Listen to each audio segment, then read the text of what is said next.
Right, and we're away. Thank you very much, Mister Binder, or Mm. Beardy, should we call you? That's Really, well, for forever. agreeing to come on to the. It is. It's 10 times better, and you don't even need to get a name tag when you go to a networking event. So yeah, we've just been having a good chat off camera and sort of before we went live, and I think one of the things I came across you through Instagram and through social media, and your videos are quite gripping. And for somebody that's relatively recently, which is in the past 4 years, gone sober from alcohol, water's kind of become my best friend, my best friend instead of like a can of beer.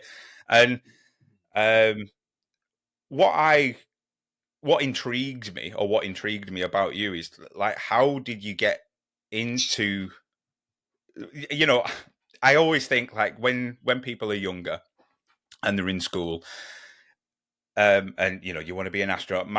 I wanted to be a marine biologist, and I think that was the sort of one at the time when I was growing up. What was it from school, or was it sort of later on in life when you realized that this was your purpose and your calling? Yeah, well, thank you for inviting me. First of all, really lovely to be here. Thank you, mate. What it's so complicated. I've known from a young age that I was different. I've always known that I'm different. I've always had this desire to be number one in the world at anything, everything, and just be the best at what I can be. And I never knew what that was going to look like, but I just knew that that's where I needed to get to, the top of whatever it was I was going to do, and I needed to be able to make a difference in that. So when my mum and dad would say to me, "What do you want to do for a job?" I'd go, "There, we're on." And this was from a really young age. I just knew that I wasn't looking for jobs. I was looking to create, but I didn't know how to express it, and I didn't know how to deal with it because I didn't have great preparation. Um, so I just had this burning desire, and the burning desire would manifest itself that I would wake up at 5 o'clock every morning with this unbelievable, exciting What? feeling in my tummy to just get the day started and jump out of bed and get things moving. Wow. And yeah, and that was from the age of about 5 years. My earliest memories are like, I can't sleep. I don't want to sleep. I want to get out and live. And I've just had this excitement in me, and it's never left me. And I think that's the true gift, loving, finding, exploring, being inquisitive, being curious, asking questions, being difficult, being awkward, not being compliant. Um, all of those things that I wasn't very good at. I just knew that I needed to make the most of my time on this planet, but I didn't know there were enough people in my family who had done very, very well, who I could see that they weren't looking for jobs either. They were creating things.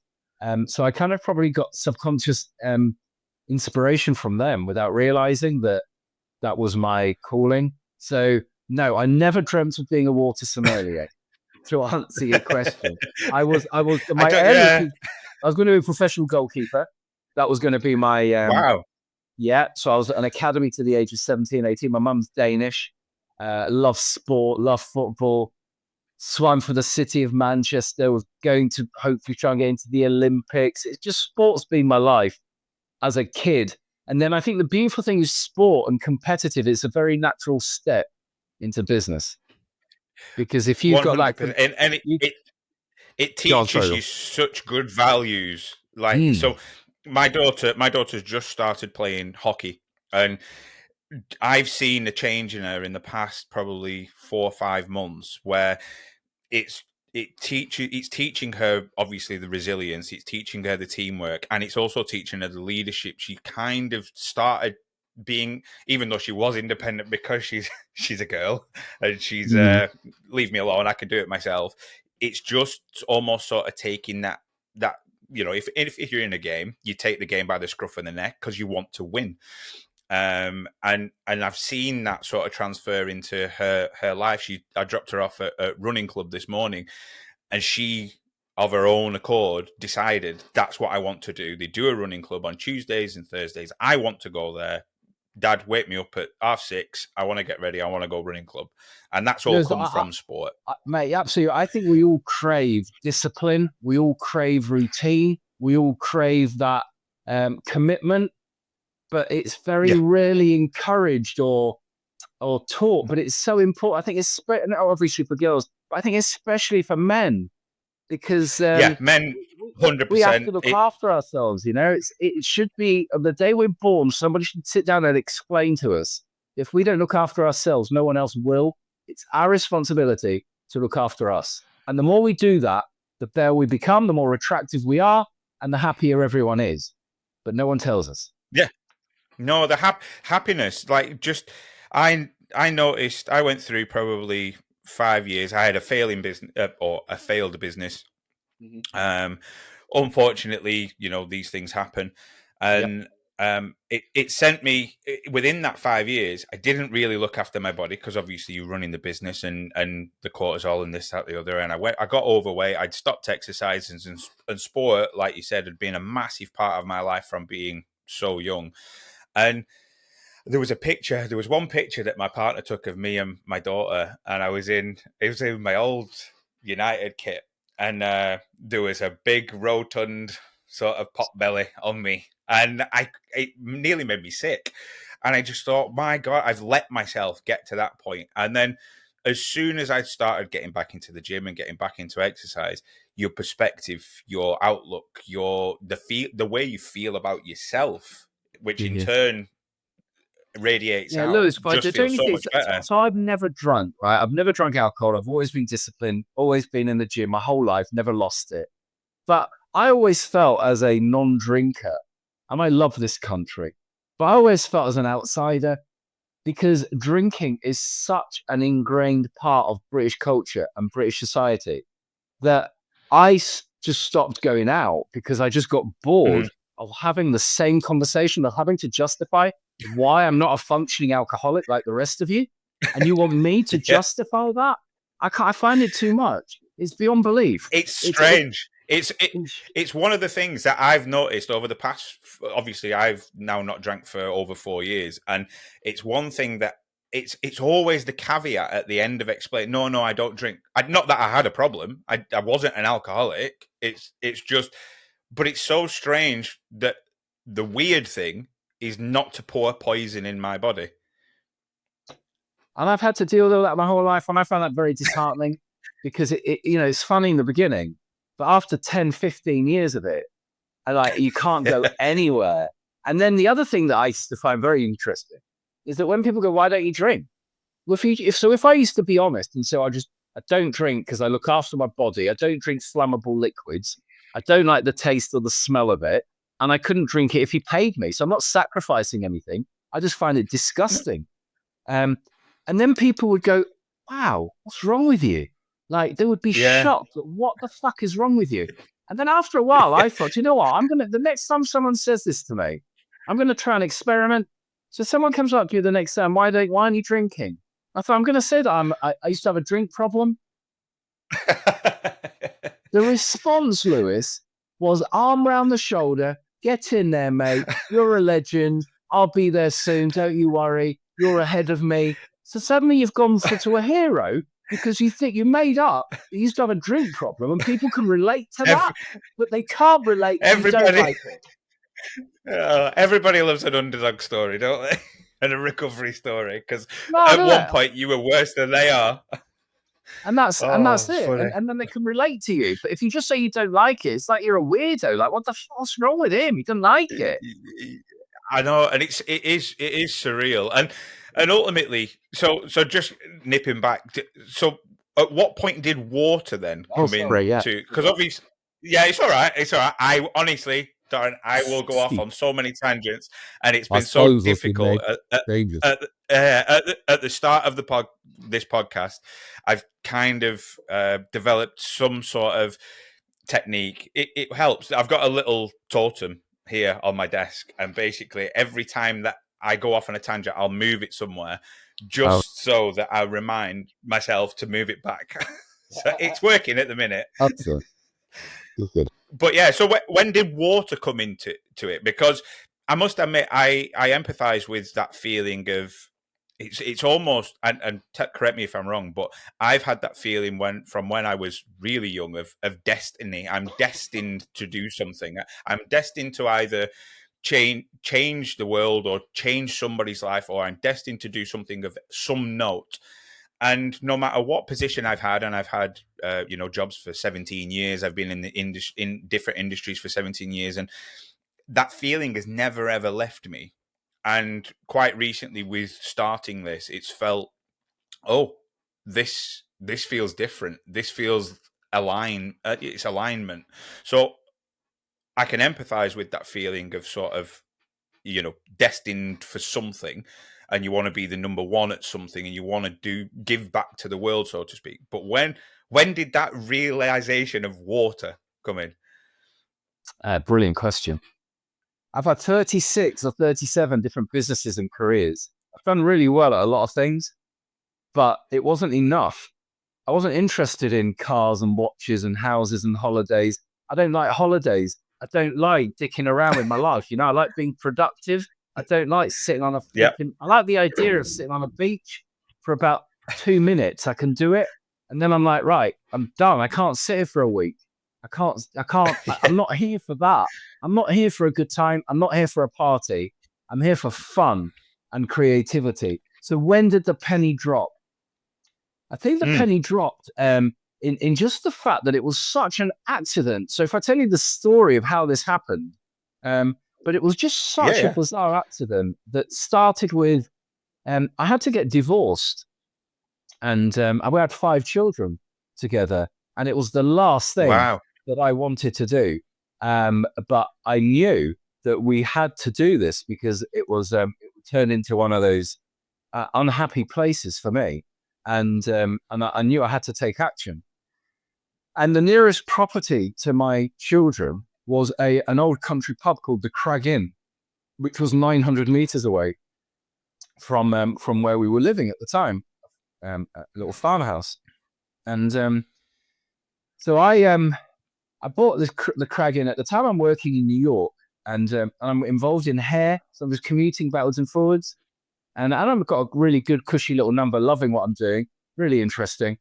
And I bought this pub, and I thought, because it's a failing pub, I'll run it for a year, and then I'll get data, and then I can turn it into a house, and it's a beautiful part of the world, and I'll just live here. It'll be lovely near my children. And that's why I bought it. That was the only reason I bought it. That was pretty random to start with. Well, And yeah. then 6 months after I bought it, I realized that because we're off grid, and we only have electricity, gas is bottled, water is your own source, and that's normal around here. But then I realized, because we're a commercial property with our own water supply, I've got to make sure that water's safe for public consumption, because we're still operating as a fading pub. So I invited the people that drilled the borehole in 1990, a company called Blair Water in Port Shrigley, about 15 minutes away from here. We're in the Peak District National Park. And I Yeah. invited them to come and meet me after I bought the pub. And everything in this pub, right, doesn't matter, because it's 300 years old. It doesn't matter what you do, it's 10 grand. It's irrelevant. It's minimum I 10 know. grand. You know the feeling? Yep. 10 I grand, know doesn't that. matter. It all rounds up to about 10 grand. Doesn't really matter what it is. So I invited Blair Water thinking, 10 grand, I'm sure 10 grand he's going to tell me. And that's how I approached the meeting. And he walked through my door, Richard Taylor, October 2016. He pointed at me. And the first thing he ever said to me was, "Do you know how good your water is, mate?" And I went, "No." And he said, "I told Ian and Janet for 20 years they should be bottling it and selling it, and they ignored me." And I went, "Shut up." I Wow. said, "How do you know the water's so good?" He said, "I'm a geologist. I'm a scientist. I've been drilling water for 40 years all over the world. This is the best water I've ever drilled by a mile." And I went, "Shut up." Wow. And he went, "No." And I went, "What happens next?" He said, "You need to get it accredited and tested. It'll cost 5 grand. It'll take 12 months. And at the end of that, I can prove to you whether I'm right or wrong." And at that moment, I realized that I'd potentially, possibly found my calling, because it was so Wow. random and so bizarre and such a gift, right? Such a gift at my lowest moment that I thought, Wow, I can't ignore that. That can't be It, ignored. That needs full it's attention. it's such a it's funny. There's a book I read when my business failed.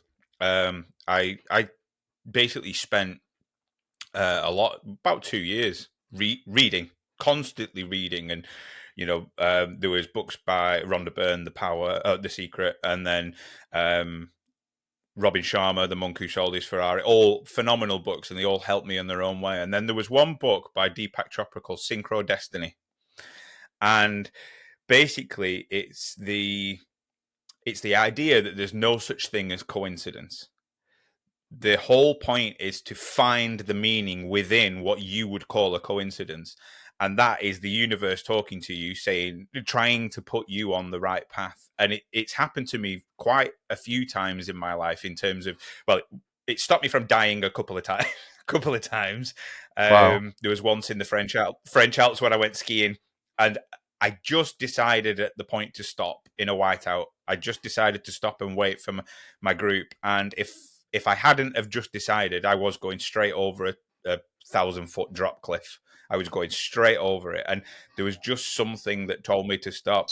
And then a few other times where I also lived. I actually lived in New Jersey, but just across the Hudson for a time. But I never would have gotten to do that if it wasn't for my father, who I booked an interview actually for a job in Manchester because I used to coach football, and I booked the interview, and then it turned out, or I applied for it for a job in Manchester. It turned out the interview was in Birmingham and the job was in New York. So it's like, oh well, I'm not.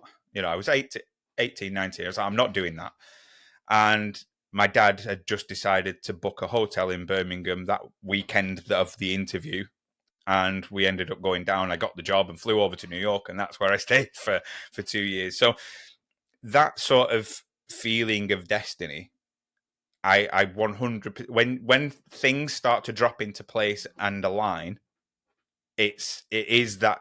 And the way I've sort of likened it when I've explained it to people is that feeling when you're a kid and Christmas Day morning comes around and you go downstairs and Father Christmas has been, and that glee, that gleeful, giddy feeling. That's the feeling that it's the only one that I can sort of liken it to, because it's more than happiness for me. It's such a, from the tips of your toes up to the top of your head, it fills you up more than, I'm generally a happy guy, but that feeling is something different. And I can imagine that's probably what you're feeling at that moment when you've Well, discovered you've got the best water in no, sea. I have that feeling every morning when I wake up and have done all my life. That feeling of Oh, can't that's wait awesome. to get out of bed and get shit moving, get things done, get things happening. And I just think there's no money lying in bed, as important Mm. as sleep is, and I love sleep. But I would rather go to bed at 9 o'clock, wake up at 5, 6 o'clock, had my 8 hours, start the day, can't wait. And I know that is clearly not fucking normal. Met enough people that are not like me in the morning. And as an example, No. I know my ex-wife really, really struggled with that, because I would wake up and I'm like, fucking, man, let's go. Yeah. Let's go and take over the world. And I would look at her and she's crying. And I go, why are you crying? And it's because I was so in her face and I just opened my eyes. So it would be stuff like Yeah. that. So yeah, I am aware that I think that we don't have enough fun, I think we grow up too Yeah. quickly, we become too miserable, and we just don't have enough fun. And we are here for one go. We don't get another go at this. You're not going to end your life and then go, oh, can I have that ride again? No, you're done, mate. Toast. Any regrets, I live think with them.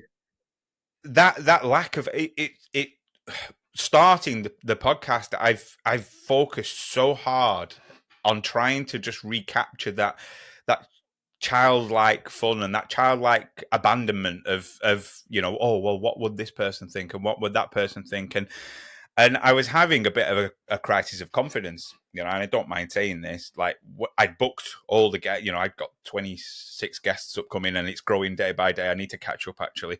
And and it was amazing that feedback. You know, when every guest agreed to come on, it was like that gleeful feeling, and then that sort of adult brains kicks in, and it's like, who am I to speak to these people that have done these amazing things and done this, that, the other? And I turned to my daughter. She's, you know, this is where the wisdom comes from, children, and she said, I said, like, what would you feel like? I said, because I'm feeling this way. I'm feeling like, who am I to speak to these people? And she said, well, and I'll say verbatim. She said, well, Keir Starmer's a dickhead, and he leads a country. And I was like, yeah, that makes sense. Right. Okay. No, that's it. And it's gone. And it's that sort of mindset of a child, to have joy and have fun with everything that you do. That I think if the world had more of that, there'd be a lot less of this division that we currently see. But yeah, that I commend you for that. That's one It's of the imposter syndrome, isn't it? It's imposter syndrome. yeah. It's completely normal. Everybody suffers with it, apart from real imposters. Real imposters don't suffer with imposter syndrome. They're the only people apparently that don't suffer from it. So it is That's absolutely true. true. That's true. But one of my old therapists said it's funny how the people in therapy are only in therapy because of people that actually need therapy. Yeah, it's true. It's very true. Very true. So I suppose for my So, story, because it was such an accident, and that's when I kind of realised which that, hang on a a minute. happy accident. Yeah, complete accident. But it starts, I get divorced, rock bottom, jet lag, traveling backwards and forwards. Life's a mess. To be given a gift at that moment, you're like, wow. And that's what it felt like. It felt like somebody had just given me a gift. And I thought, okay, if he's right with what he's saying, I'll make sure that we do everything as a business to put the environment at the forefront of everything that we do. And that's why Crag Spring Water is now the biggest reuser of glass bottles in England, non-dairy. So we wash, collect, and reuse all of our glass bottles. And that's my way of repaying back my Awesome. debt to Mother Nature and this beautiful gift that's coming out of the ground. It just used to annoy me before that we get companies like, gas companies and oil companies who drill holes in the ground and, like they own it. And why do they own it? What? They might own a Yeah. hole, but why do they own what's underneath the hole? What? Surely that belongs to everybody on the planet. Why is that theirs? And then I thought, no, I've got the same problem. It's always baffled me, like, and especially as I've got older, and I don't know whether it's the cynic in me that's sort of taken over, or whether it's the realist in me that kind of actually sees beyond the veil now. But it's always baffled me that you, and more so now with everything that's going on with all the water boards across the country, is we pay for water that's poorer quality than you can get for free out of the ground, and we pay for the privilege of them giving us poorer quality water, and then they add poisons in it almost for free, and they add these chemicals in it for free, and we use it every day. We wash ourselves with it, we drink it, we cook our food in it. It's such a integral part of everybody's life, and mindfulness kind of helps with that. Is the fact that, wow, you don't kind of realize how much you rely on water. People just think, and I think probably quite a few people would look at what you do and think, oh, well, it's just a drink. Well, no, you wash your clothes in it, you wash yourself in it, you brush your teeth every single morning using water, you use it to cook pasta in your food, everything that sort of you use it to grow your food. So everything, you get out a salad, there might not be any water there, but there was a hell of a lot of water that went into it to grow the vegetables and grow the peppers and the salad leaves and so on and so forth. And the fact that it's not spoken about or isn't at the top of everybody's priority list, or at least I don't think it'll be in the top 5 of most people's priority lists, which it should be at least number 1 or 2. This episode is sponsored by the Pendle Mushroom Company, pioneers in the world of functional fungi. They grow, harvest and dual extract every mushroom right here in the UK, from lion's mane to cordyceps, for maximum purity, potency and sustainability. Whether you're looking to boost focus, energy, or overall well-being, their tinctures are the real deal. No imported powders, no fillers, just science-backed mushrooms done right. And because you're part of the Cut the Shit community, you can get 10% off all tinctures with the code CTS10 at pendlemushroomco.com. That's CTS10 for 10% off. Unlock the power of nature with the Pendle Mushroom Company. It's like we've lost our relationship with water. It's just gone.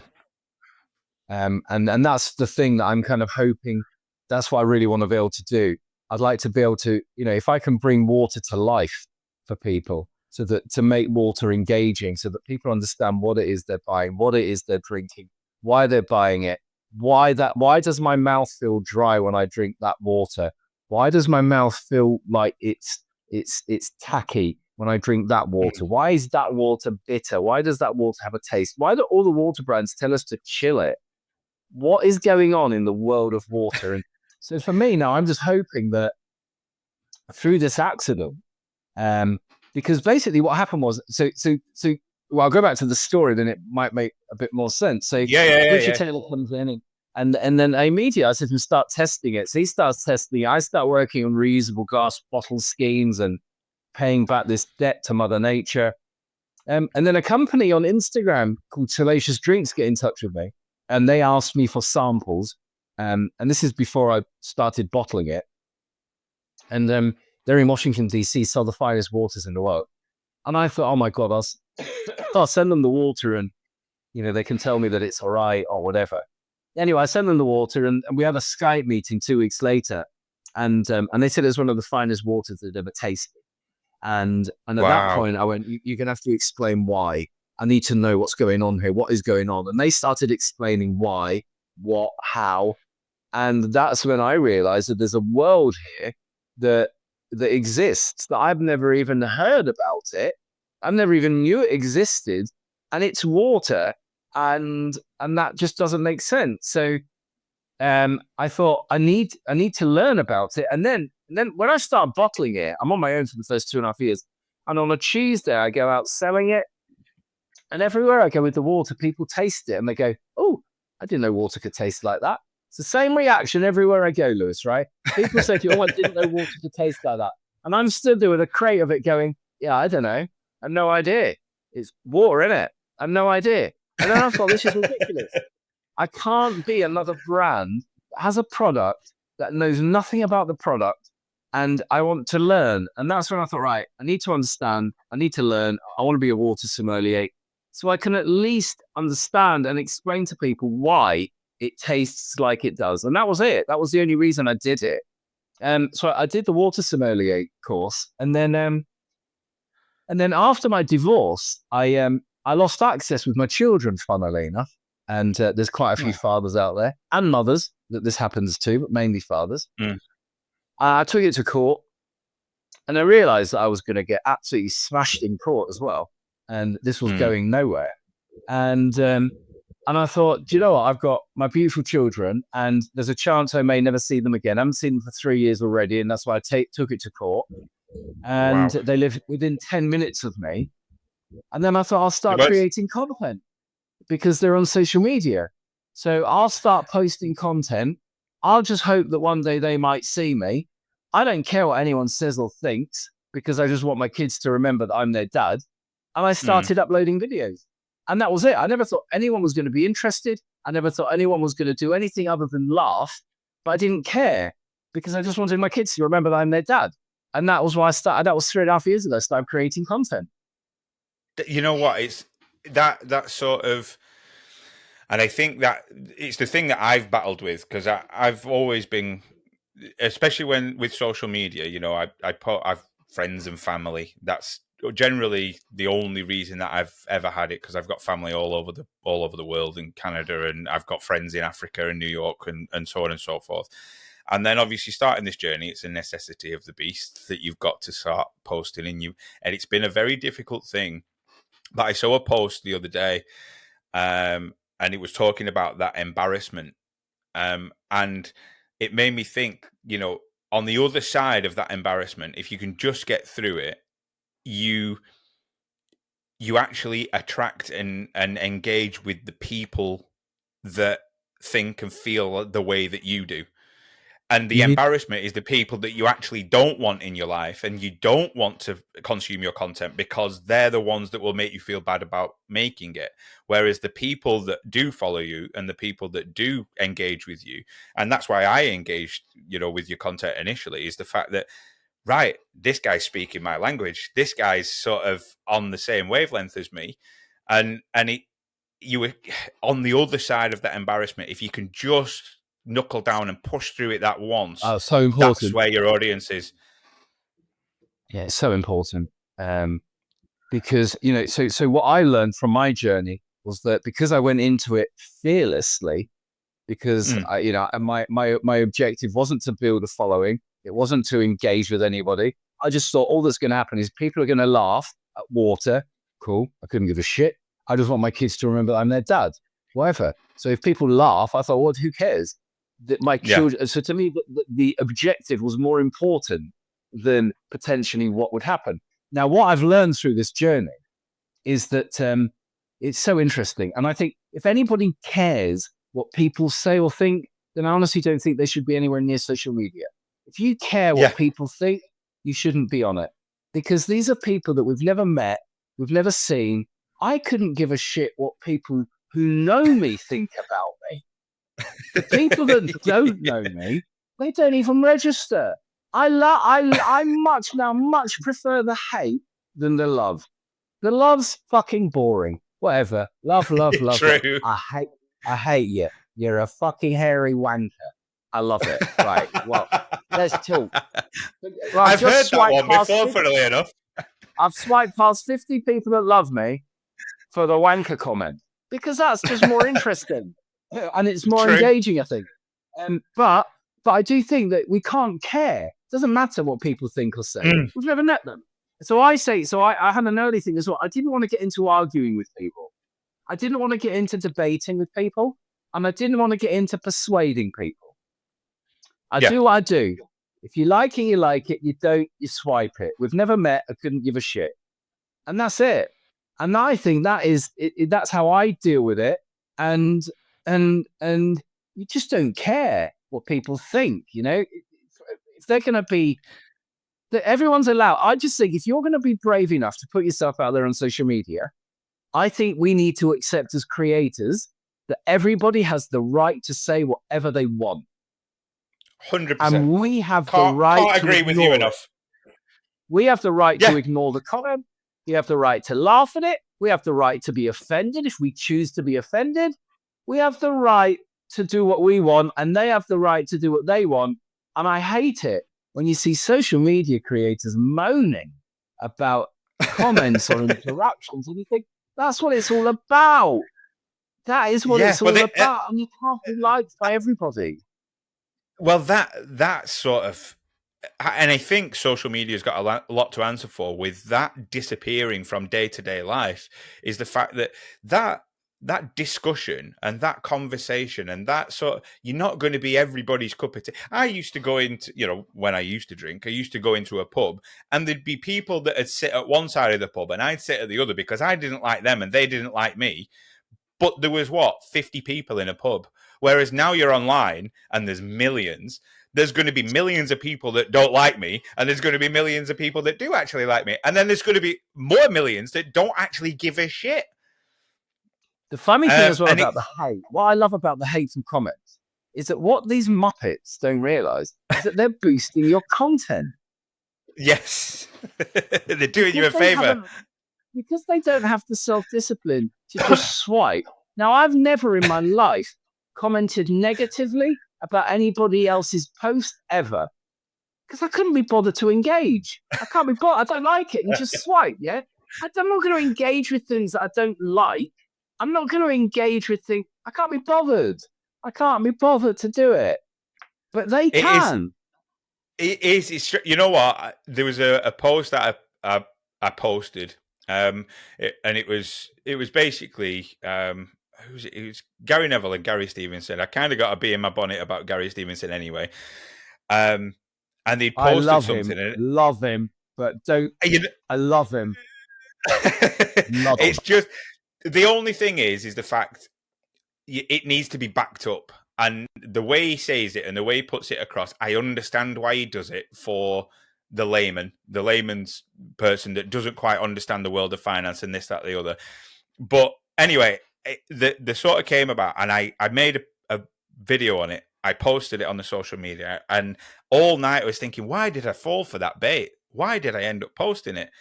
And then obviously it was a post after that, the day after, just to say, look, I got dragged into it. And it is so easy to fall into it. But you're right, very much on the money. If you don't like it and you don't engage with it, just swipe past it. It doesn't have to be in your world. Or comment, tell me I'm a hairy wanker, and I'll thank you because it just boosted your engagement. So thank you very much. Yakshimash. Let's go. 100%. That's another thing. That's another thing I want to. Where does the Yakshimash and the what's the other one? Dom Yoja come from? Where does it come from? Dodger.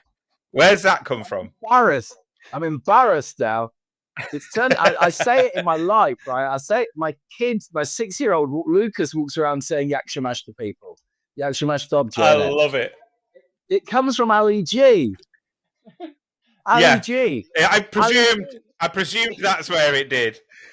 Yeah, no, I love it's brilliant. G, right? I loved him. And also as well, I've got loads of Polish people that I've worked with over the years. Polish people are fucking legends. And oh yes, great. Yakshimash Dobja. Yakshimash Dobja. So yeah. Yakshimash Dobja. And then Kurva, Kurva. I can't say that on social media. But yeah. No, so but now, yes, but now it's just a way. But what I want to try and do is that because water's like a universal commodity, and human beings make different sounds with our mouths to communicate. And when you speak more than one language, you understand that these are just noises. And actually, we're exactly the same. We just make different noises and we understand different sounds. And that's it. We're the same. But it's like, well, it's that language is a huge barrier and it shouldn't be. But because we're, again, brought up to be ashamed and to be embarrassed, and you don't want to say a French word because people might laugh at your accent. And it's like, oh my God, we just need to get over this shaming because all we're doing is holding each other back, holding ourselves back. Well, I remember having a chat with it was a Swedish gentleman when me and the family were on holiday once, and we were conversing in English, obviously, and he expressed his opinion, and I think he said it's probably he thinks it's the opinion of most worldly countries that speak a different language that they feel pity for the English because it must be so difficult for an English person to learn to speak a new language. He said, because for us as Swedish people, it's a necessity because if you're in business, English is the language of business. We have to learn it. It's a necessity to learn. But the problem is for an English person is if you, in a room, you have somebody from China, somebody from Botswana, and then somebody from Sweden, they all revert to English because they can all speak English, and the English person in the room is at a disadvantage because none of them speak any other language. And he said I think that's the general consensus. And it's always been, it was funny. We did a 7 questions thing with my daughter the other day. She's turning 10 in November. And one of the questions was, what's one thing that you wish that you were learning or that you could learn in the next 12 months? And the first thing that came to her mind, it was probably a very quick answer in comparison to the rest. I want to learn to speak a different language. And that is such an awesome thing to do. And with the apps that are about nowadays, like Duolingo, it is very, very important. But linking that to water, like you've mentioned, water is the universal language. Everybody needs it. Everybody My treasures videos now on Instagram are automatically translated into Hindi, Portuguese, and Spanish. So Meta is now on which Instagram. Covers a lot. Yeah, it covers half the planet. So for me now, water is is the language. We are human beings, and I've lived in enough places around the world to understand that a smile is a smile and love is love, and it Yes. doesn't matter what sound we make with our mouths. Doesn't make any difference. We all So crave the same things. We're incredibly similar. Sorry. so when I agree with you completely on that. It's uh when people say the hurty words that sometimes people get arrested for now, but if you say the hurty words, if it was said to you in a different language, you wouldn't have a clue that what they'd said, and you'd just carry on with your day. And that's the way to sort of go about life. But what I first sort of understood the depth of water. There was a program, Zac Efron. Yes. I can't remember what it's called, and With Martin he went Race. to yes, and it was I remember thinking it was bullshit, if I'm perfectly honest, because obviously he's an actor and so on, and they were saying how much it tastes, and it tastes this, and they were shocked at and I remember watching it, but I really enjoyed that full program, and I thought, well, they're not just going to lie, because all the other episodes were bang on the money and this, that, the other. And then obviously subsequent to me quitting alcohol, and I also quit caffeine as well, so that limited everything down to basically what I drink now on a daily basis all the time is sparkling water. And I don't drink expensive ones. It's Carrot Glen from Lidl. It's a really good Yes, awesome. water, but bottled at source, and I think it's just under a 200 TDS. Absolutely perfect, Lovely. everyday water, bang on for me. And then about 12 months after drinking it, um, I remember getting a bottle of San Pellegrino, because they didn't have any others in the shop, and it was the only sparkling water there. And I cracked the bottle, and I just got a real big whiff of water that didn't smell like water that I was used to. And I was like, that it doesn't smell right. And I ended up Yeah, not that's it. Like, drinking it because I thought okay, it so was there was something off. no, so it's 856 TBS San Pellegrino. So it's obviously got a lot more minerals than what Carrot Glen does. And that's what it is. It's just that's the smell. And waters do have an aroma as we go up the TDS ladder, which is makes it so exciting and fun. But how did you feel when you discovered that moment that hang on a minute, they are not the same? It was it was weird. It's like I said, because obviously nobody ever teaches you about this, and you don't No. really see it in any mainstream or anything along those lines. You just the thing for me was water's boring. You drink it out of the tap, it doesn't taste of anything. And I thought, like I said, I didn't drink it because I thought there was something wrong with the bottle. I thought it was off. I thought it was tainted. Like, that doesn't smell like water. And then I started to notice the chlorine smell at home. Like when you were washing up, and it was like washing up in a swimming baths, and it was like, there's something not what like you ultimately you go inward and you think, what's wrong with me? Why am I smelling these smells? Is just something wrong? And then I started doing a little bit more research into it, and subsequently, few years later, I come across you online, and understanding that, like, so my missus big into sport and hockey. We're like a hockey family, um, and she was banging on for months and months about electrolytes. Oh, I need more electrolytes. I need electrolytes. I need electrolytes. And I'm thinking in my head, sports drinks. And then I just one night, like I do, I go down a rabbit hole and then wake up I don't wake up. I look up and the clock says 3, 4 a.m. and I'm thinking, oh shit, I've got an hour's sleep now. And it was understanding that electrolytes is just a fancy word for minerals. It's basically what it is. And understanding that every single water, if it is a spring water, is packed full at different levels with these electrolytes. So you don't need a fancy isotonic sports drink that's just full of sugar. You need a bottle of water that's got a high TDS count. And the ones that have the highest TDS count tend to be sparkling, so that they avoid the sediment that rests at the bottom. So that's when I started Just, Dan, researching can I into just it. And ask you then about that sentence, the sediment sentence? That bit, I go on. can't. I can't nod along to that. Can you clarify that a minute? Go on. What? So, so in terms from what I understand and from what I've read is because the carbonation within the water avoids, if it's a really high TDS in a still water, you may end up getting sediment at the bottom of a bottle if it's a really high TDS. But correct me if I'm wrong. So the only one I know that you can visibly see is Donut MG 15,000 TDS, and Right. when you on a fresh bottle you can't see it, but if you've drunk half the bottle, then you'll start getting some magnesium building up on the bottom.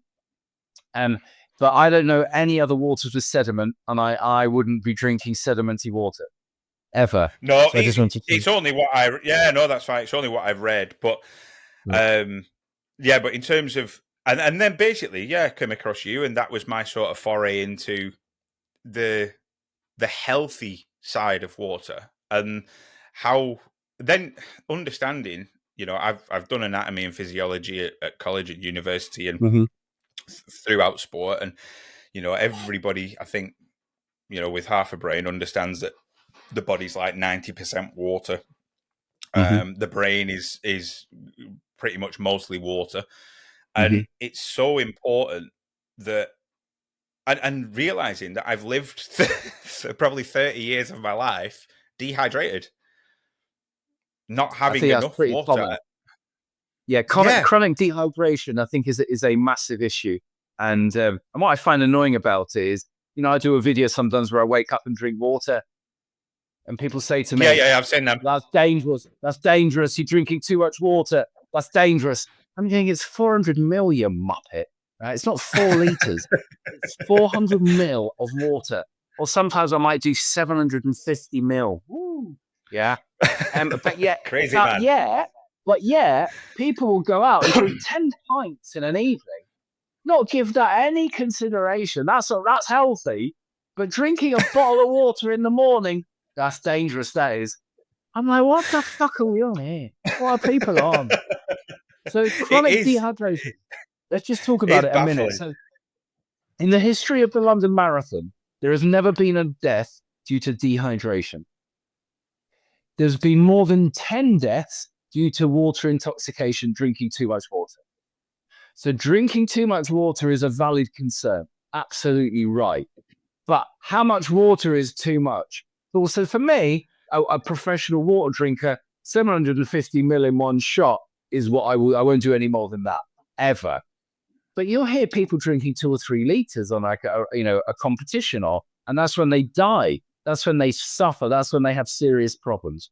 So it's like we've all got this fear of drinking too much water is dangerous, but yet we've got no idea about the symptoms of dehydration. So one of the first early symptoms of dehydration is anxiety. The brain Hmm. can't deal with it. You show the brain, and I get this all the time now, being a professional water drinker. But if I go anywhere and I've got a bottle of water with me, straight away I'm like, whoa, fuck. I know it. I have to go and buy a bottle of water. Are you like I that? feel that. Yeah. Since so I this is my bottle. I carry it around everywhere with me. It's always full, and it's about 750, and Yeah. it's whether it's got a little touch of lemon in it, or a little bit of cucumber in it, or a little bit of cordial in the morning because I have creatine as well. Is I go out walking the dog every day, and if I set off and I'll walk 5 minutes down the road to get to the woods, and I don't have my bottle of water, I will come back. I will come back to get it because I know as soon Funny, as I isn't it? get to the field, I'll be wanting a drink. But it Yeah. is strange. So I kind Um, of just fell in love with it, mate. I fell in love with it, and just understanding that actually water without minerals is boring. It's the yeah, minerals. It's all about the minerals. And without the minerals, they're all distilled. Pure water is H2O, distilled water. The moment we add minerals now, we're not pure anymore because it's more than H2O. So I see brands, I can't tell you the number of brands that get in touch with me, Lewis, asking me to try their water, to write a report about their water, to tell me what I think about their water. Mate, I'm not even joking, right? And it's a lot of them. And it's shocked me and made me realize that there are people in this industry that have got no idea at all. They have no idea. They have no idea because they'll pay me to try their water and tell me what I think about their water. And you think, mate, why don't you try your water and tell you what you think about your water? But it's like people have just, water's just water. And it's only the most important liquid on the planet. So I kind of think, Well, it is. So I went into it. I said, the whole thing's an accident. That's what happened to me, mate. The whole thing is an accident. And the best things in my life have been accidents. The best things of my life have been the things where nature and the universe have just kind of taken over, and you end up doing something. You think, how the hell did that happen?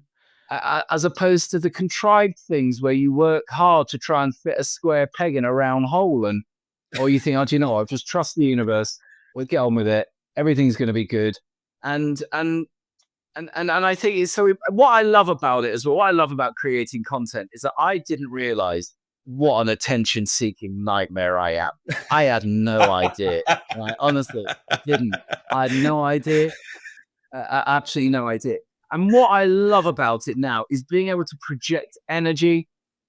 So being able to vibrate and get people engaged and get people excited about water and get people talking about water and then to be, and then to be doing media stuff about water. And you're like, oh my God, what is going on here? It's water. It's always been here. But when you discover it comes I did to listen. life. I listened to you on Jeremy Vine on radio, BBC Radio 2. It was brilliant. It was so good. Like, Thank you. and Thank you. and I think the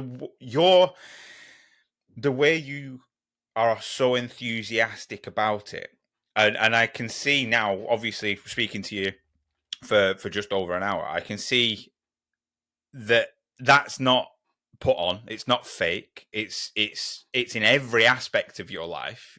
I can imagine you're awesome to work for, because it's almost it is infectious. And like you said, a smile in any language is a smile.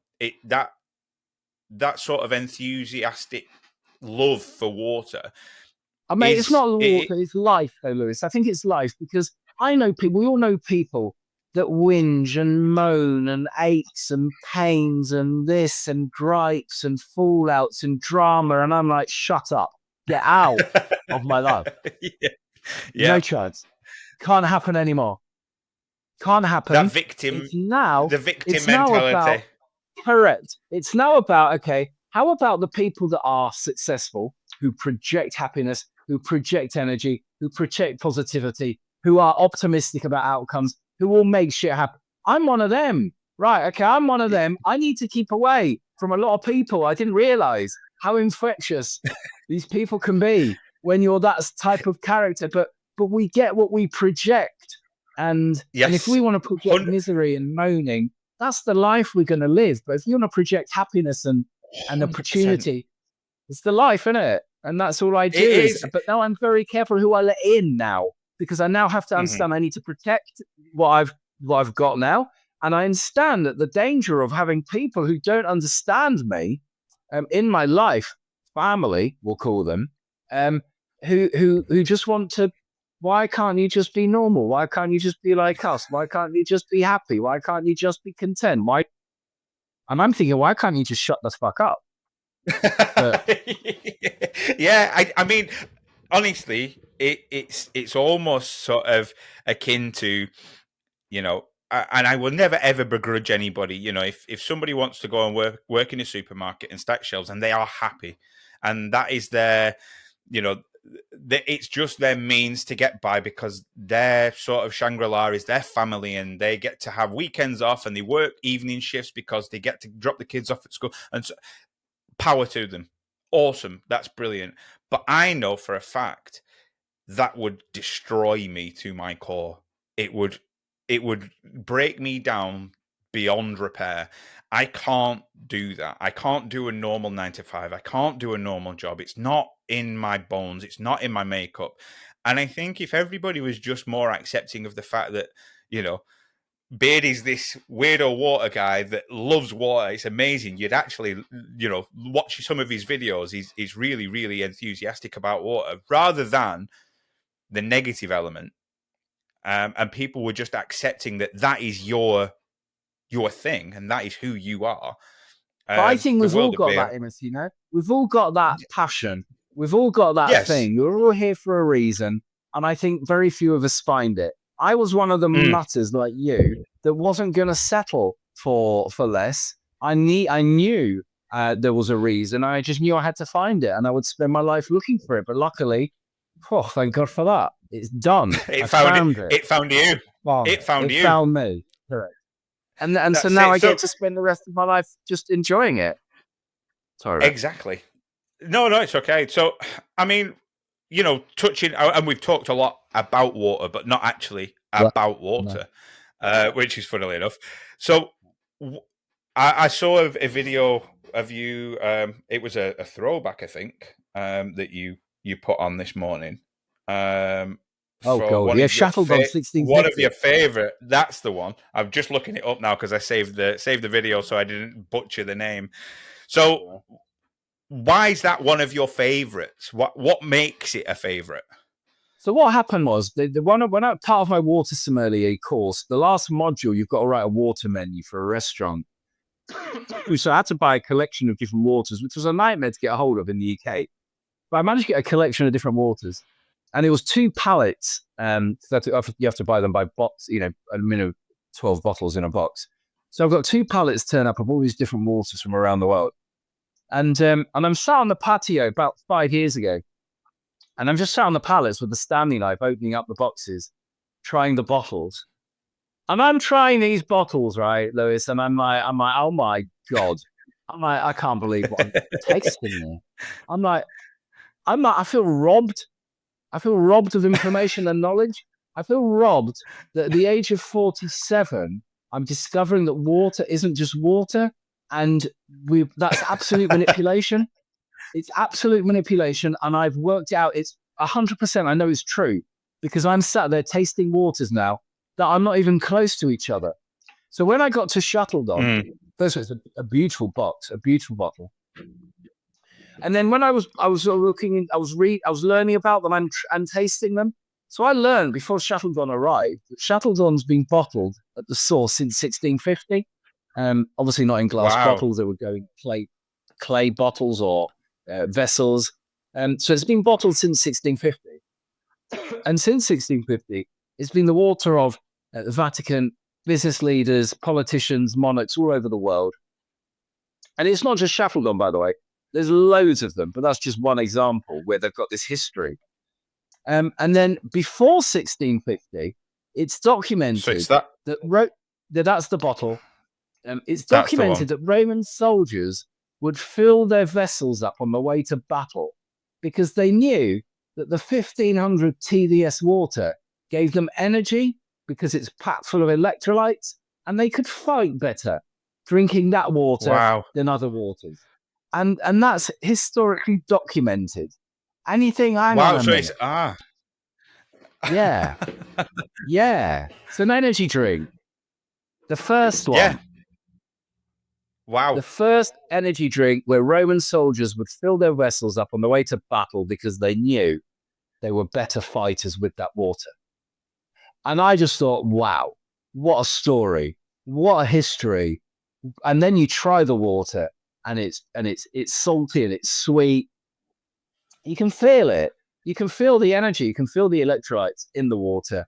And I was just like, wow, that is just unbelievable. The history, you can't deny it. There's no No, denying it. It's documented. And I just think that's the that's most beautiful thing in the world.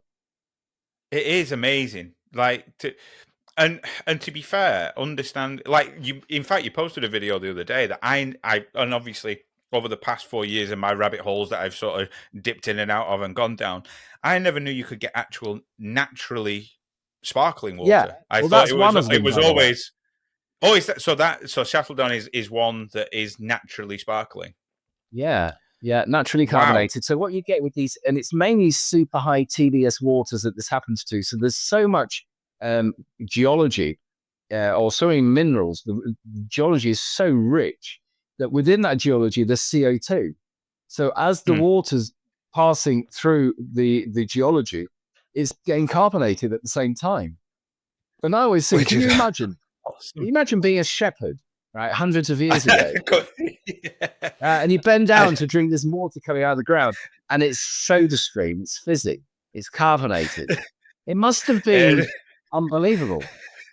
it'd have been like that moment. I mean, one of my favorite TV shows is Ted Lasso, and when he spits the water out because it's sparkling, and it's like it is one of the weirdest feelings if you're expecting still water and it's actually sparkling. I've done it a few times, but it must be. Yeah, I never knew that it could just be naturally sparkling, which No, must be and I so think strange. at that moment, that's when water like became magical to me because I thought, hang on, if you're telling me Mm. water comes out of the ground carbonated, that's magic. That's That is, incredible. yeah, So that Perrier's I another one, never knew. naturally carbonated. Yeah, comes out of the ground naturally carbonated. Now, the beautiful thing within the world of carbonated water, there's 4 levels of carbonation, and the whole industry like to do the same thing because we're sheep, we're sheeple, and that's what we do. We bat and we shoot. So the whole industry have been carbonated water, classic or bold, which are the 2 highest levels. That's what everybody does. Now I can't drink that water. It hurts my nose. I can't drink San Pellegrino. It burns my mouth. Too much CO2 in it. And I don't know if it's because I just don't drink anything other than water, or I've never drank fizzy drinks, never drank alcohol. So I don't know if my mouth is just sensitive, but I just can't drink them. So I just shake the bottle, remove the gas. So I thought when it came to Crag, my brand, that I am going Yep. to do this in a effervescent carbonation. I've never tried effervescent carbonation anywhere. So I thought I want to experiment with that. And that's what I did. So I kind of think, again, when you're stepping into a marketplace like water where it's £1 billion business and I'm competing with Nestle, Coca-Cola, PepsiCo, I need to be different because if I'm Mm. not different, I'm just going to get flipping wiped across the floor by these Yeah. giants. So I thought, I'm just going to do everything as different as I can. And carbonation was another one that, so because my grandpa used to say to me, you never be a sheep, right? If everyone's walking that way, you walk that way. Why is everyone walking that way? You go and find out because everyone's too busy running away. So for Yep. me, it's natural to do the opposite. And not through being difficult, just through how else am I going to get noticed? Otherwise, I just blend in. I have to be different Yeah. on every level. Otherwise, I've got no hope. So effervescent carbonation was an experiment down that route of being different. And the first time I tried it, I was like, oh my God, it's the most beautiful drink I've ever drunk in my life, right? And that everyone who drinks our sparkling water, people get hooked on it because it's really, really delicate. And you could, so basically a bottle of our carbonated water, you can glug it and it won't make you burp. You could do 750 mil and it Wow. won't fill you with gas. It's just a beautiful, delicate carbonation. So we carbonate by hand using a Frisonette machine. And it's the most ridiculous way of carbonating water. But it yields a result that's just, I'm so proud of it. So yeah. So what is evanescent Effervescent. carbonation then? What So 4 effervescent? levels. Really, really delicate, light carbonation. So there are 4 levels of carbonation, but again, we don't think about it. We just think they're all the same.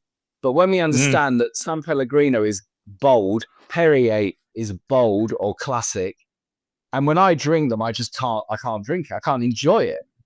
And that's what got me experimenting with the other end. So effervescent is a step below light. So light carbonation, and then effervescent is before that. So I don't know if you ever tried the water at Lidl, San Celestino. It's the Yes, I blue have. bottle with the green lid. That's an Yes. effervescent carbonation water. Right, got you. And that's one of my favorite carbonated waters. I love that water, San Celestino. I must acidity admit, NP as well. the Carrot Glen that I drink, I can drink that with exercise, and Perfect. it doesn't This is really make but me this is burp. where it's so subjective now because there is no right and there is no wrong. It's just Yeah. being aware of differences. This episode is brought to you by Vanavasa Coffee.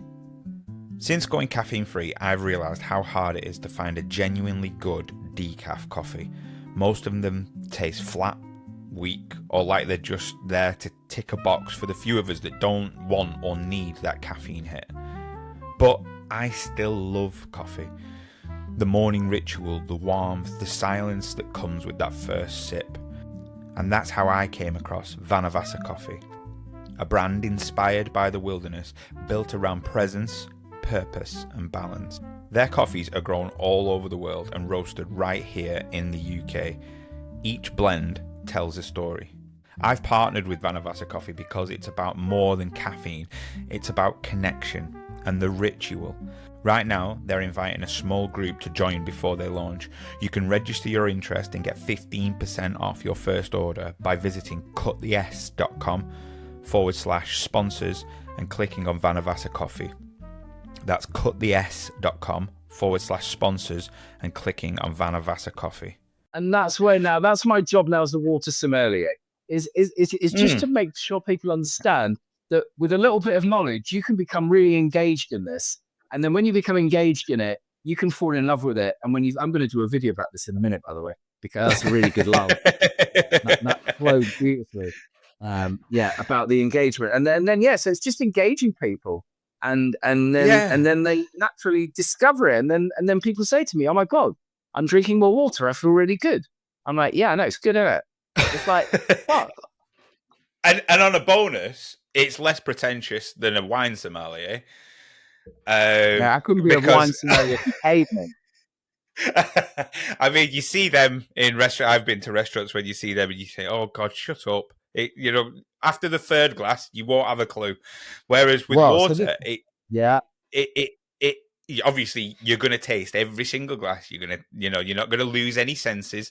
And you're going to maybe discover some senses as well. So I think, from my perspective, knowledge is the key, and exposure to that knowledge is massive.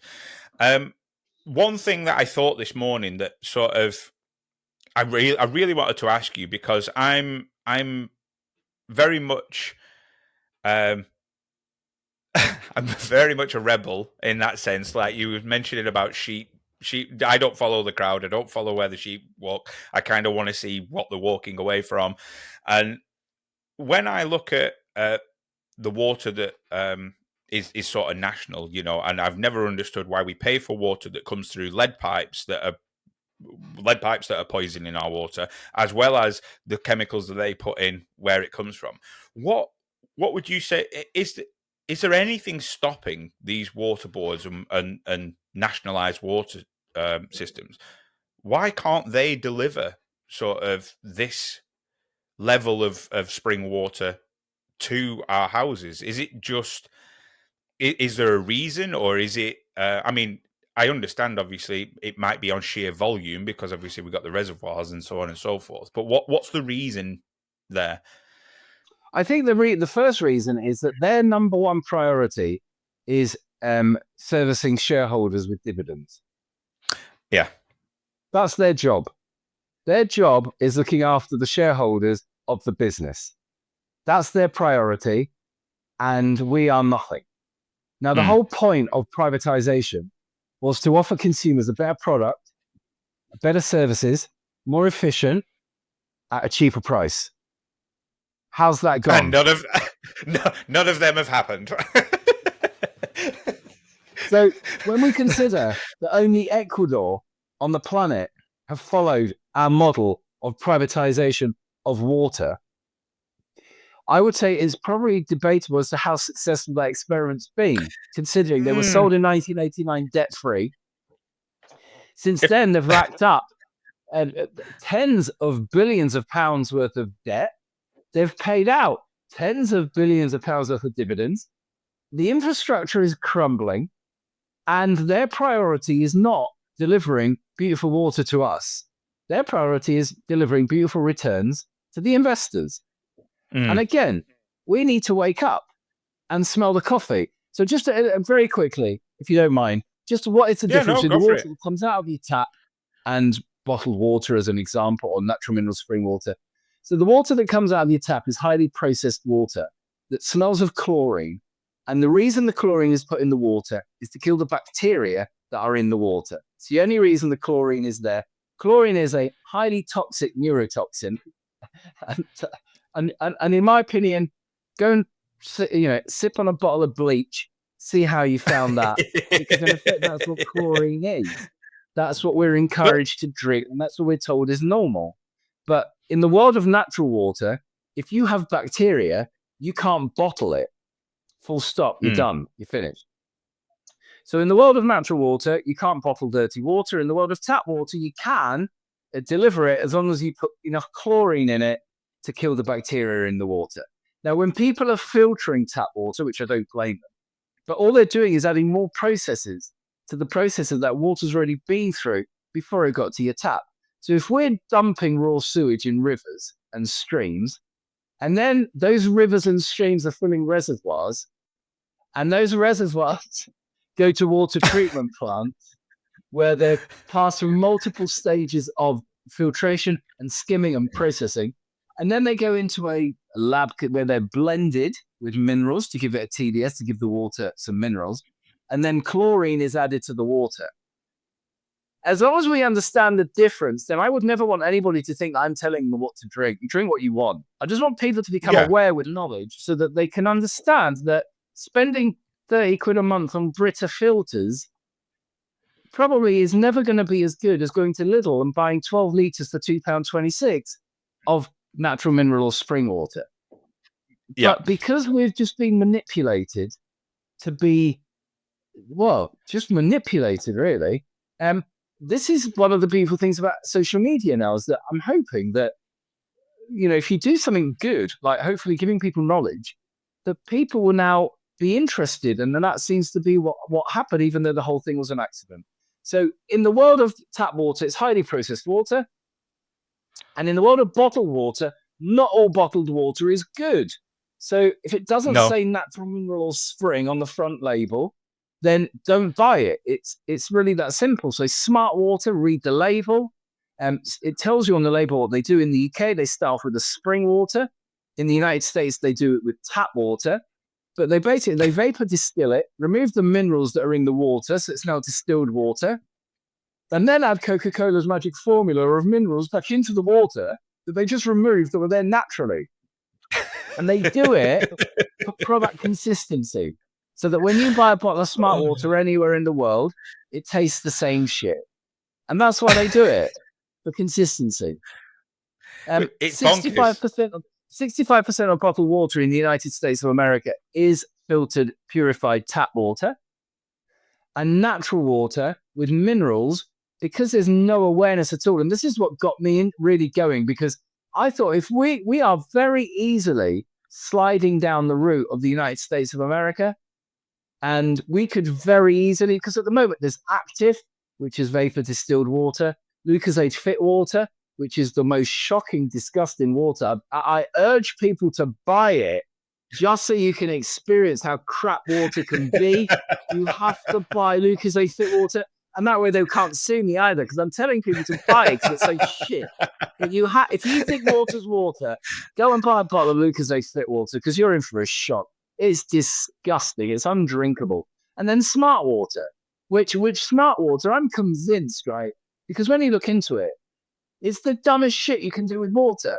It's so dumb to remove minerals artificially and then to re-add those minerals back in artificially that you just remove them there organically. And then I reckon someone at Coca-Cola went, how are we going to get away with this? And someone went, don't worry, we'll call it smart. They'll fall for it. And I reckon that's what happened. I'm not even joking. I'm deadly serious. Deadly serious. That's what I think happened. That they thought, holy fuck, how am I going to get away with this? Call it smart. The dumbasses will buy it. And we did. You got some guy, evil genius in a room, rubbing his hands together, thinking, "Oh, this fucking worked." Yeah, it worked. And they must be thinking, "Fuck!" And now I come along and start telling people, and they must be going, "Oh, fucking hell! Oh my! Well, listen, we've had a good run on it. We've had a good run on it. We've had a good run. No one can complain." Gigs up, boys. We're moving to Barbados. Yeah, and it's like, well, no, it's mad. It is mad. So I just think people need to read labels. We've got to read labels, because we've been conditioned to think the water's water. Nothing to look at over here. Don't look at this. Go and buy a Gatorade or go and buy a Roller Cola. But where's just water? And you're like, hang on a minute. We're growing Well, up. that So I think now the beautiful thing is it's like leveling up in life. So you discover another dimension that was there the whole time. And you're like, and now that dimension comes to life. yeah, and obviously it's taken me till 37 to properly understand, and even then I don't overly understand, but it's opened my eyes, thinking, oh my god, this has been there the whole time, Yeah. and I do tell people, TDS is what you want to be looking for. TDS in a water is if you can't be asked to sort of do the research, TDS is the thing that you want to be looking for. The higher the TDS, the more minerals it's got in it, so on and so forth. And then the downside of the more What? minerals that I find is that I can't drink the higher TDS waters as volume. So I'll have different waters for different jobs. So hydration, 100 to 200, 4 liters a day, beautiful. Mm, But then every so often, if I'm fasting or sometimes I get a craving, I'll get a craving for Vichy Catalan. I just want a sip of it. But it's like my body just goes, I need some salt. And then that's what it is. So now it's like craving. I crave a sip of this or a sip of that because mm. you don't get the hit off the hydration water. That's volume. Well, I think I mean you just mentioned fasting there. I've over the past 2 years I've recently I did another rabbit hole and delved into the world of sort of intermittent water fasting, for 3-4 days to promote Mm-hmm. autophagy. And for those that Yeah. don't know, in terms of autophagy, if I got diagnosed tomorrow with a disease, whether it be cancer or a tumor or whatever, the first thing, and this is not a recommendation to anybody, but the first thing that I would do would be to stop eating. Stop eating, Well, the first thing do that you I know would what's do, and interesting just about that, consume Lewis? water. It's also what the body does. Because as soon as we become Yeah, poorly, what's the first thing that happens? We lose our appetite. Why? Because the body wants to put us into autophagy. yeah. And people have been so conditioned into eating 3 meals a day and governmental guidelines. And if anything taught you throughout COVID, government don't have a fucking clue what they're doing. So don't take into account governmental guidelines of 5 a day. Because in terms of autophagy, what that is basically your body, because it doesn't have any intake of food and energy, it recycles all the fucked up stuff within your body, whether that be mutated cells, tumors, whatever. It starts targeting that for recycling to create energy that you need to live. So that's the first thing I would do. And I think what I've always struggled with, three of the last one I did was a 4-day fast. When it gets to day 3, because you haven't had that mouthfeel of sort of eating and you're drinking and it becomes a bit like, and for the last 2 days Crave I've had flavor. cucumber pieces in my water just to sort of give me a little bit of something, and then even Yeah. that becomes stale. Something with a high TDS that I haven't tried, because like you said, it gives you that feeling of almost eating water rather than Okay, so when drinking I it. drink Vichy Catalan on a fast, I call it sausage roll water because my brain thinks it's just eating a sausage roll. It does. It's like you hack your brain. Your brain thinks you think that. So when I fast, I find I crave flavor. I'm not hungry. I just crave something in my mouth. I just crave something. And this is where the beautiful thing with water is. Because, yeah, Vichy Catalan, you get that blast of salt or Vichy Celestino, whichever one it is. And you get a blast, you get that hit, that crave. And that's what you crave, that hit. And so go and buy Yeah, yourself a bottle of Vichy, your next fast. I'm gonna. You'll love it. It's going to be the next thing. So, and then moving on to like one of the last things that I sort of want to touch base with you, because whilst I've been doing this sort of research and especially preparing for this conversation today, and I've seen it all over social media. And there's a lady that is due to appear on here, a lady called Jane Box, who she's big on water. She's actually got a documentary releasing called Drowning in Sickness, and it's all about water quality across the US. Like really, really good. Check it out if you want to know a Mm-hmm. little bit more about it. But I spoke to her about this well, in fact, she debunked me on hydrogenated water, this H3O2 that everybody seems to, oh yeah, hydrogenized water. And then when I've looked into it, and by all means, correct me if I'm wrong, you're the expert on this, but it's a very unstable, it can be created, but it's a very unstable and it doesn't stay H3O2 for more than a couple of milliseconds. And so Is that I right? didn't realize I didn't realize that 2 hydrogen molecules wasn't enough, and we now need 3. And then I was quite happy with 2. I'm gonna be honest, right? I didn't mind. I didn't know that 3 was better than 2. So I wasn't aware. Always done. Always. Well, no. So for me, I think sometimes for me, my passion is natural, organic. The minute somebody puts it through a machine, or the minute somebody's got a gadget or a gizmo, or there's a corporation, I'm done. I'm tapping out. No one beats Mother Nature. No one beats God. No one beats 100%. the universe. And no clever dick human thinks they can do better than the water cycle. So for me, it's just nonsense, isn't it? But the problem is that I think because we've been conditioned to buy gadgets and gizmos, and we crave them, we love them. Right? Any excuse to buy a gadget, we're all in. Yeah, we all love a gadget. We need to admit there's a human weakness. Yep. So we've been conditioned to buy gadgets and gizmos, but we've also been conditioned to give water no appreciation at all, or knowledge or understanding. So I think when we kind of put the two things together, and then we understand that the water that comes out of the planet that's been blended by Mother Nature is the premium of the category. They're all different. They're all unique. And as the owner of Crag Spring Water, I'm not telling you that Crag is better than any other natural water. It isn't. And anyone who tells you that their natural water is better than anyone else's natural water is full of shit, because they're not. It's the category that's the premium. But because we've been brought up this age of consumerism, of highly addictive processed food that we crave, that we become addicted to, that we're not even hungry that we're eating, we've just been conditioned. And I'm hoping now that, and this is what, when social media came out, one of my hopes was, because I was never on social media, but I always thought this got to be a really good thing for humanity, because now there's a way of spreading information and spreading the truth. Well, I mean, what a shocking, naive statement I think was going to happen. Well, I wouldn't say it's naive. Like, it does spread truth, but at the same time shits on its own doorstep constantly.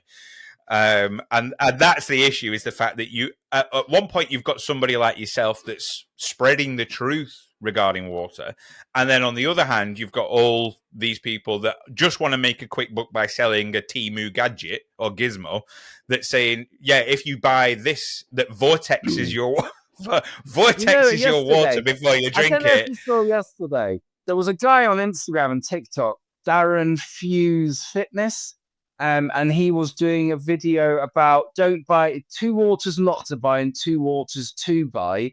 And he was saying, don't buy Nestle Pure Life, don't buy Evian. And loads of people sent me the video asking me to debunk the video that he did. And so I kind of thought, I can't be bothered. But I thought, actually, maybe I'll do it. I'll do it. So I go on his account, and he's blocked me.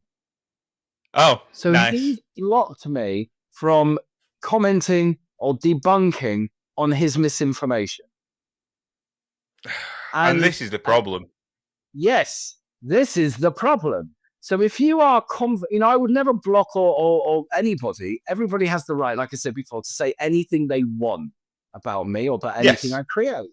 But if you've got people out there spreading this information and then blocking me and Martin Rees, because he's also blocked Martin Rees, because Martin told me, he's blocked both of us.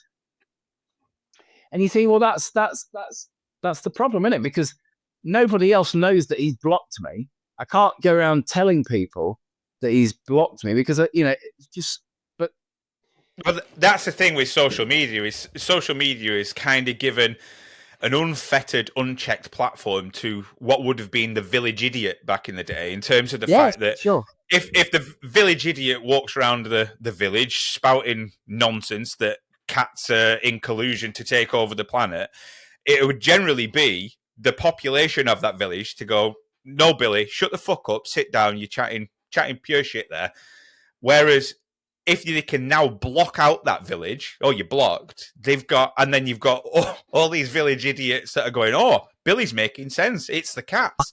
And this is the issue so that's the issue I see with social media. There was a gentleman, last year, this was on my personal account before I even sort of started this harebrained idea of a podcast, that was talking about the speed of light being nonsense.